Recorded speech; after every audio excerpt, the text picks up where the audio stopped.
Hello, ladies and gentlemen. I am Manduke, and this is the Troll. And today we're here to talk about balls. Giant, magical balls. Epically powerful balls. More specifically, my friends, Dragon Balls. But no, we're not here to talk about all the good, very well done, loved by all Dragon Ball. No, we're here to talk about Dragon Ball Evolution. That's right, man. That's right. That wonderful American adaptation to the massive franchise, Dragon Ball, Dragon Ball Z. Any fans, you know exactly what we're talking about, and you know what a travesty this movie is. But we figured for any of you who don't know, and for some god-awful reason no one has told you about it, that we can warn you about this ahead of time. There's a reason, trust us. Now, you'll notice that we're holding notes here. Yeah, I want you to know that, we got two different kinds of paper. We went pretty in-depth in this. We decided we actually needed bigger sheets of paper because we started with this. We thought it would be enough, but... Yeah, most of this is the first 5 minutes. We actually had to stop the movie within, the first 5-10 minutes, and there were It took us a half an hour to get through the first half an hour, or the first 10 minutes of this movie. It took us a half an hour to get through. That's actually right. It's about right. Accurate, I'd say. Now, my first question. The first one. We're not just judging this on a adaptation, because there are some good movies which are rather bad adaptations of the work, like Constantine's one. Mm-hmm. That's actually superior to the comics, so that's what we think anyway. That's what we think. And people would say The Punisher is another. The second one, 2005 release, or 2004, was pretty good, I think. But we're not just calling it bad because it's a bad adaptation. No, it's a bad movie. Period. I mean, it just doesn't make sense at certain points. There's a lot of just bad stuff. Now, the first thing I have to ask, the movie is called Dragon Ball Evolution. Why? What evolution happens? Character evolution. What evolves during the course of this movie? I guess Goku evolves into a giant ape man. No, he doesn't. We'll get to that later. But he was writing down more plot and stuff. I'm a bigger fan of the franchise. He was looking at it from a more critical point of view. But, the movie starts off with a sort of introduction to the arch-villain Piccolo, who nearly destroyed the Earth and used some monster called the Ozaru to do it, and he was sealed away using the Mafuba. With some really red, swirly animation that shows it. And then it goes to the skinny white guy who they decided to name Goku. Looks and nothing like Goku. I understand that you can't get anyone to look like Goku, but here's the thing. You decide to turn him into a white guy, which I can deal with. But I figure the reason why you turn him into a white guy, not use an Asian guy, is so you can have a guy with the same sort of build. Yeah. That you would see in Goku. Hard to find with Asians. Yeah, but they pick. That just says nothing about them. Most Asian could kick my ass any day of the week. Well, most kung fu and most martial arts. Yeah. But they pick the skinniest white boy possible to play this guy. I don't know. You think we should tackle Goku's character? Or do you want to just go by plot? I'll go by plot first. Now, in the beginning, he is on these two ropes, suspended on sticks, and he and his grandfather are fighting each other. At which place his grandfather tells him, "Prepare to eat dirt." Yes, the first line in the movie we hear is his grandfather, the wise Grandpa Gohan, who should be dead at this point, long dead, pronounce "eat dirt." A wise old sage. Which is funny because they're suspended by these. Also, the cartoon is known for its fighting. That's why you tune into Dragon Ball Z, Dragon Ball. What's funny is that the cartoon has the most powerful people you can ever possibly imagine destroying things about them. It's the most ridiculous level of superpower. But the cartoon fight choreography was more realistic than the fighting in this movie. This movie is badly choreographed throughout most of it. Yeah. The sequences were just horrible. The shots, you couldn't tell what was happening half the time. It was just like constant shifting from scene to scene. Okay.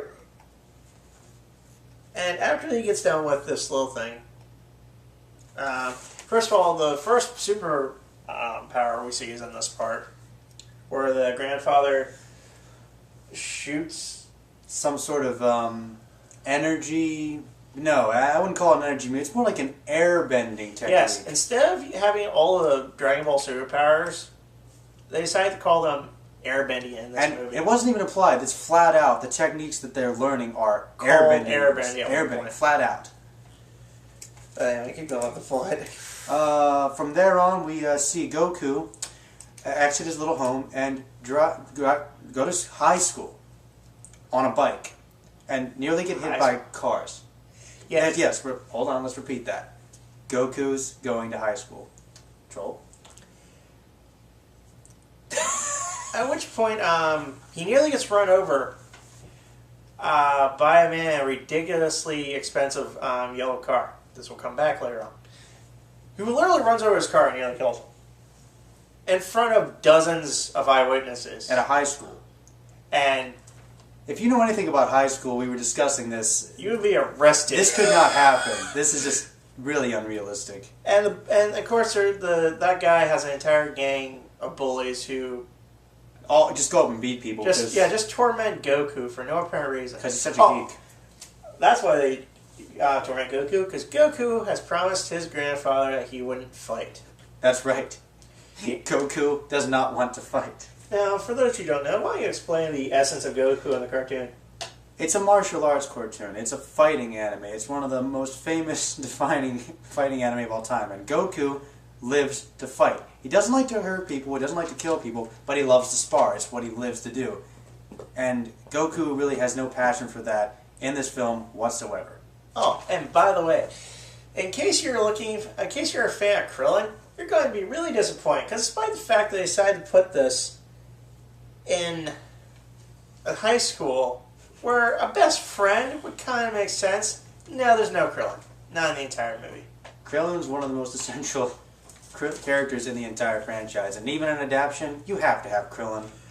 Okay, so we're there. The guy runs over, and when Goku is complaining about nearly being run over and murdered by the car, outside the crowd, the man who nearly killed him answers, looks to his one friend and asks, "Did you just fart, man? Because I just heard something." What does that even mean? That is the extent of right, ladies and gentlemen. Dialogue is spectacular. Essentially, Goku, kicks their asses after getting nearly beaten up because, he has no super strength. Oh, no, he doesn't. Speed. All right. Yeah, oh, he doesn't? Remember? He doesn't fight Goku. He doesn't fight them because he promised not to fight. So how does he beat them exactly? He just stands there and looks stupid. Oh, but don't worry. Then Chi-Chi comes out, who, I will give them credit, is ridiculously hot. Oh, yes. Fantastic. And it turns out the bullies the leader of the bullies is her boyfriend, ladies and gentlemen. Chi-Chi has wonderful taste in men. That's very true to the character, I think. Hanging out with the bullies and whatnot. Oh, I don't even remember. What happens then? He goes home and... now he goes to school for a bit. Read your stuff, man. That's right. There's a scene in the hallway where he finds Chi-Chi. She's going to get stuff from her locker, and she's having trouble getting it. Before that, you mentioned this. We're gonna have to retape this, but still, this is good. This is good for our work, though. Remember the lockers? You mean the lockers with the swiping? No, not the lockers. Before the lockers. Before the lockers. What happened before the lockers? Goku is in a classroom. Oh yes, with the epic foreshadowing. I forgot about the epic foreshadowing. No, this is... Oh yes. Oh, forgive me, viewers. There is a dream sequence where Goku is staring at Chi-Chi. In class. And there's some sort of sexualized thing where she's in a field tempting him with a strawberry. I didn't know. Imagine the opening to any trashy soap opera. That's pretty much it. Like, she takes the strawberry in her mouth, and at which point the teacher obviously notices that he looks completely nuts. Calls him off. But then we're soon treated to the locker scene. Locker scene, that's right. And I guess to impress her, he gets all the lockers open using his airbending technique, which doesn't seem to shock Chi-Chi at all. In fact, she seems to know everything about this weird Jedi avatar thing, and she invites him to a party. Who knew you can get chicks by knowing the spell mass knock? I don't even know. Mass knock? Was that what they call it? D&D. All right. At what point is the villain introduced? I don't even remember. They show a scene of Villagers somewhere. Of Piccolo, or as I like to call him, Green Space Vampire, as he looks down as this village is attacked by a Central, who is never named throughout the movie. She's in more of the movie than Piccolo is. Than Piccolo, than most of the other characters are. Yeah, actually, come to think of it, that's right. Yeah. At which point, she tracks down one of the Dragon Balls and gleefully uses a gun to murder a mother who is trying to keep it safe. And Piccolo sees all this from his giant floating airship. I don't get it either, but let's go with it. By the way, where's Kami? Kami's not in there. Forget Kami. Forget it all. Move on. The party, right? Yeah, they get to the party. Actually, wait, hold on. Before the party, there was one scene that really annoyed me where Goku basically leaves his grandfather, who's making him a cake for his birthday. Goku, who would respect his grandfather, didn't take the time. Doesn't tell he's leaving. Doesn't go, hey grandfather, this really pretty girl invite me to her party. It's like, okay, just have a bite of cake or leave it for you when you get back. No, he just leaves. And I don't know, that was the first point in the movie where I started to get really, really angry. But anyway, let's go to the party. Of course, when he gets there, he's stopped by a stereotypical boy. He's like, "Go to that party. You're not going to that party." and he intimidates him by purposely spilling his beer. What a moron! At which point, we get the first real fight scene in the movie. Yes, the bully picks up and what did you call it? No, not even before that.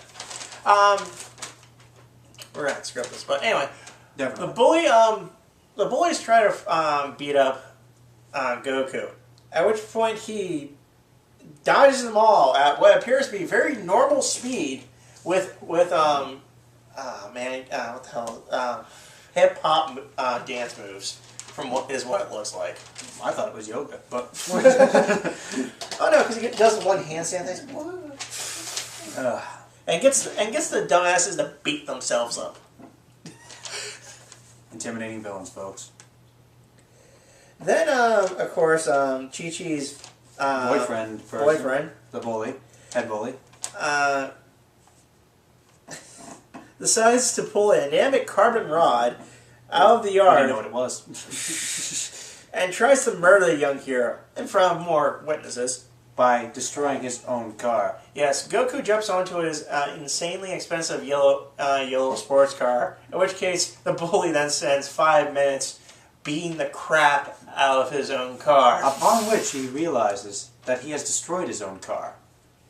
Maybe he should have tried to get Goku away from it, but I don't know. Maybe he can afford another one. Then at some point his friend gets back up from where he usually beat his own ass, finds another inanimate carbon rod, and the two of them try to take out Goku, and only manage to knock themselves out once again.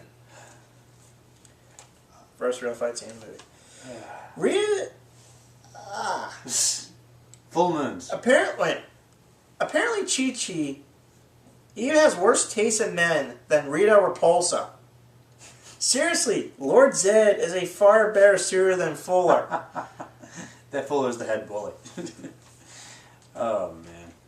Oh, by the way, just because her name is Chi-Chi does not make her an idiot, which he says earlier on in the movie. No, that would be your taste in friends. What the fuck was that parrot doing there?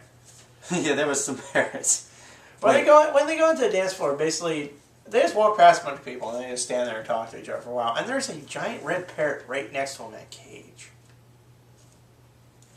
I guess it's Dragon Ball. I don't know. I don't remember a giant red parrot at all. I guess we're moving on to Grandpa Gohan's murder scene? Yes, and apparently, Piccolo's henchman was using a gun. The very first scene he saw her, and apparently she decides that throwing stars are a far more effective weapon.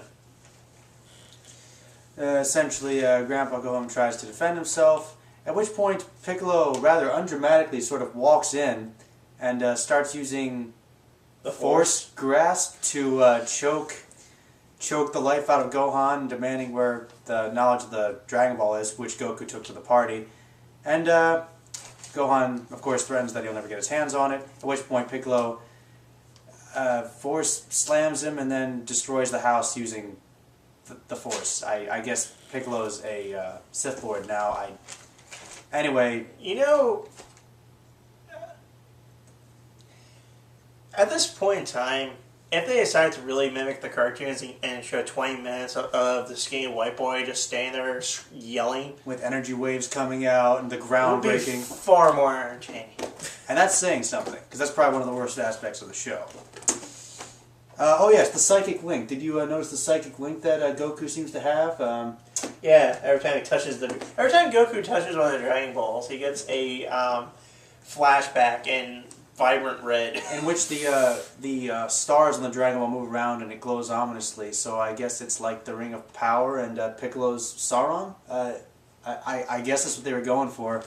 But don't worry, Goku does salvage one thing from the destroyed house. The orange jumpsuit, which he does not wear throughout most of the movie. Yeah, it pissed me off. However, I have to say that the one thing that they get right from the anime is a ridiculous-looking bright orange jumpsuit. No, they didn't even get that completely right, Alex.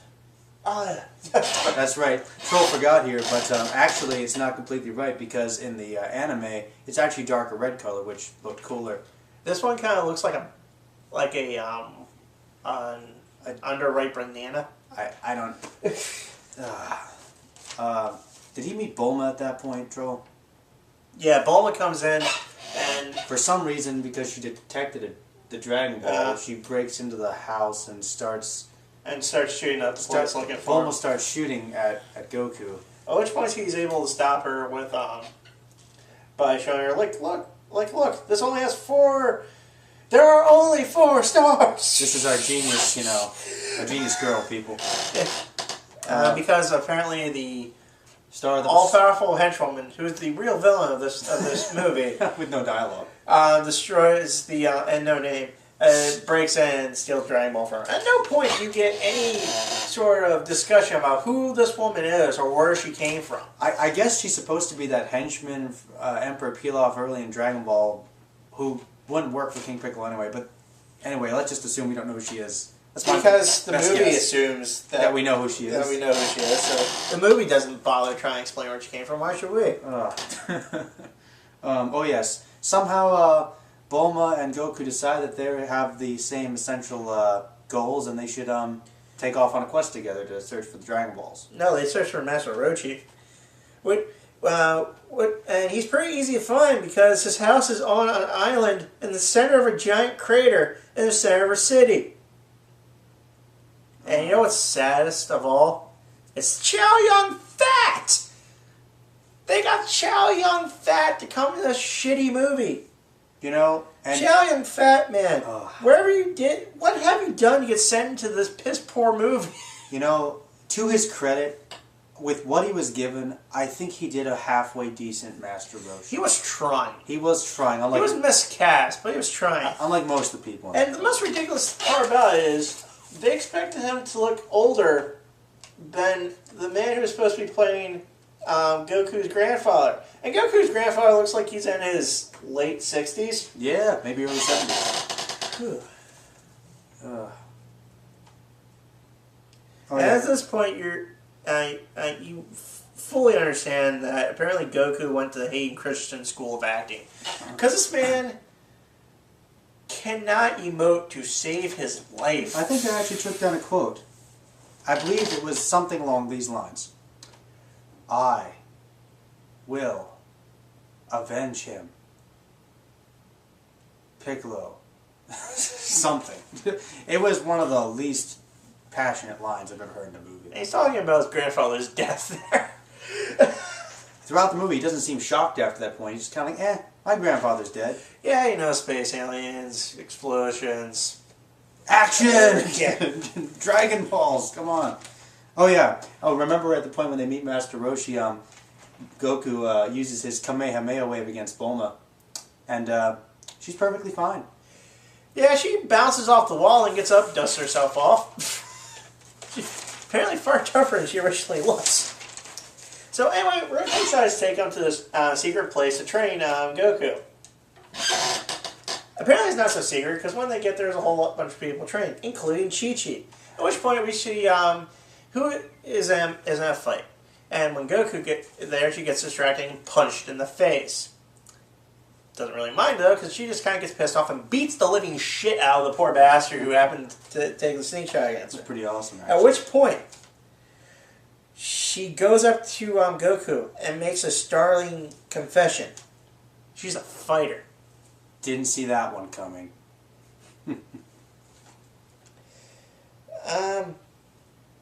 Is that the point with the clone? No, that's far later. Far later, Jesus. The whole. Okay. The whole. Okay. Oh. First of all, we do have to say they do make a half decent effort to try to get the pod thing in.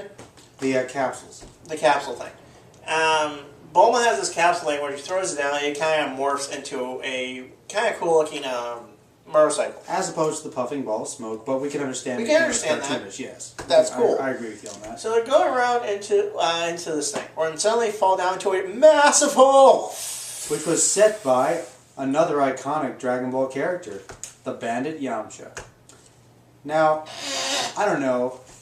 How would you say he did on his character from what you remember about Yamcha, Alex? He did fine. He actually wasn't that bad. He actually did a half decent job. He had an accent, surfer dude. He was Asian. He was Asian. He had blonde hair for some reason, but he was Asian. It kind of went with the voice, so I'm actually cool with that. I actually they're all in this. This is a deep hole. I'll give you that. But we've just seen these guys pull off badass moves, and apparently Goku can't get out of the goddamn hole. Though after Roshi tells us another story about Piccolo's origins, he jumps right out anyway. Because apparently, it so happens to be the Dragon Ball is buried somewhere at the bottom of this massive hole. At which point, Roshi jumps out, walks up to Yamcha, and sees that he has a gigantic drill. Just happens to be on him. Oh man! Well, they go down there, they dig out the giant goddamn drill, and get to work with it. Another Dragon Ball is discovered, I believe. Mm. And luckily, Yamcha had that fucking drill, or else they'd be screwed. I mean, I guess he's a thief. No, I mean, they just use their airbending, raise the earth, right? Oh, God. Then they go to a volcano. Yes, that was actually the point where I was having to ask this question. Where are they? What is this? Up until now, we see them go from like a desert to... It starts at like a city. Obviously American high school. It looks like Ontario because it's around water, and then they jump to this desert area, and now they're all of a sudden at a volcano. Where is there? And where's this take place? What world is this? Like, it's not like a dead volcano or anything. No, it is gushing bright orange volcano, bright orange lava. Hawaii, I guess. No, I forget. It's the CGI land. Anything's possible here, right? Now, before this, you see Piccolo get into this massive chair that sucks out some of his blood, which he then uses to create his henchmen. Which, well, we understand. They can't have him spit up a giant Easter egg and then explode. Turns a monster. We're cool with this. Yeah, monsters are throwing us. And they fight. Or at least that's what you're led to believe. Yes, these monsters just magically appear from wherever they are. The next scene. And, by the way, this fight scene was the one that pissed me off the most. The other ones you can kind of tell what's going on, but this one, you never even see a full monster. You can't even get a picture of what they're looking like. It's like, dear God, we can't afford this amazing expensive CGI of this green blobbish, barely human-like They thing. look like dinosaur people. It's not that difficult to do, man. The Power Rangers did this shit Yes, better. the Power Rangers could have done it better. I will say that. And also the henchman, the real villain of the movie, is there too, which Goku easily beats the shit out of. Pretty funny. And then, of course, the only way to beat them is to throw them into lava. Oh yeah, that's right. Goku's genius move, tearing the monsters apart and throwing their bodies in the lava to get across